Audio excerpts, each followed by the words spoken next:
Assalamualaikum warahmatullahi wabarakatuh. Perkenalkan, nama saya Asih Imro'atus Solihah, mahasiswa pendidikan profesi guru dari Universitas Sarjana Wiyata Taman Siswa Yogyakarta. Di sini saya akan mempresentasikan pedoman observasi karakteristik peserta didik. Aspek observasi meliputi perkembangan fisiologis, perkembangan motorik, perkembangan psikologis yang meliputi kognitif, emosi, psikososial, dan moral. Ada kemampuan awal, motivasi dan minat, etnik dan kultural, status sosial, dan gaya belajar. Aspek perkembangan fisiologis meliputi yang pertama, pemantauan tinggi dan berat badan peserta didik secara berkala. Kedua, kesamaan tinggi dan berat badan peserta didik. Yang ketiga, faktor perbedaan perkembangan fisik peserta didik. Dan yang keempat, perkembangan tulang peserta didik. Perkembangan motorik meliputi kemampuan peserta didik berjalan maju dan mundur, kemampuan peserta didik melompat, kemampuan peserta didik berdiri di atas satu kaki, kemampuan peserta didik mengikat benda, contohnya seperti tali sepatu, kemampuan peserta didik memotong kertas, dan kemampuan peserta didik menulis. Aspek perkembangan psikologis yang meliputi kognitif, emosi, psikososial, dan moral. Perkembangan kognitif meliputi intelektual dan bahasa.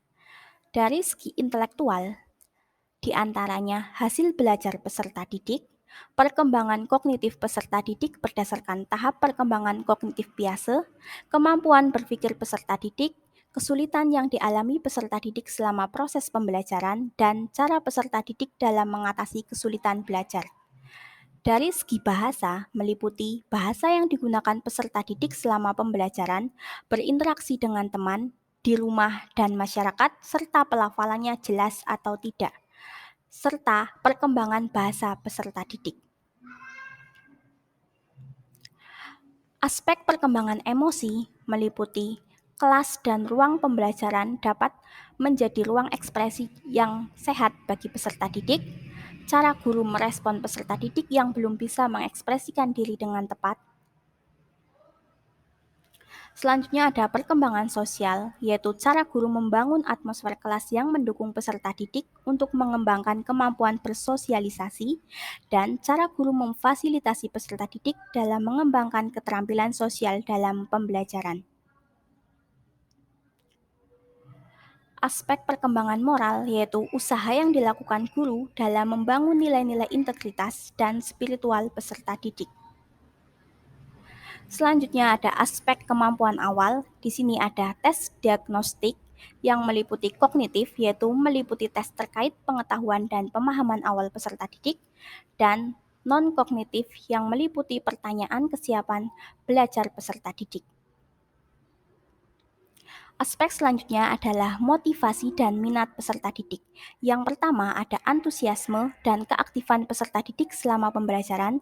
Yang kedua, alasan peserta didik tidak termotivasi selama pembelajaran dan cara guru mengatasinya.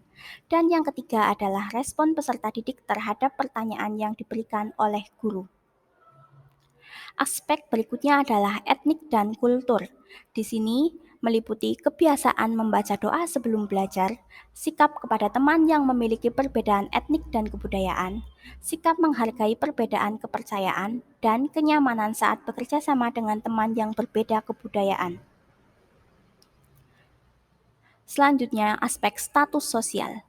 Yang pertama ada transportasi yang digunakan ke sekolah dan fasilitas penunjang pembelajaran. Yang kedua, cara peserta didik berangkat sekolah dan uang saku yang dibawa.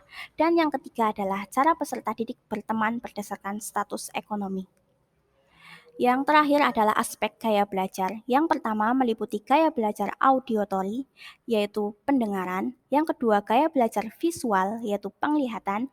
Dan selanjutnya gaya belajar kinestetik atau gerak. Demikian presentasi dari saya. Apabila ada saran dan masukan, saya persilahkan.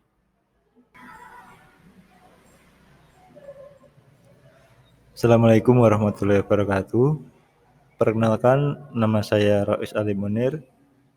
Di sini saya akan memberikan sedikit masukan dan saran dari hasil pemaparan tersebut. Pemaparan presentasi yang telah dilaksanakan sudah jelas, lengkap, dan serta menyeluruh. Akan tetapi, lebih baik lagi jika pedoman observasi terkait kemampuan awal peserta didik digali lebih dalam lagi. Terima kasih.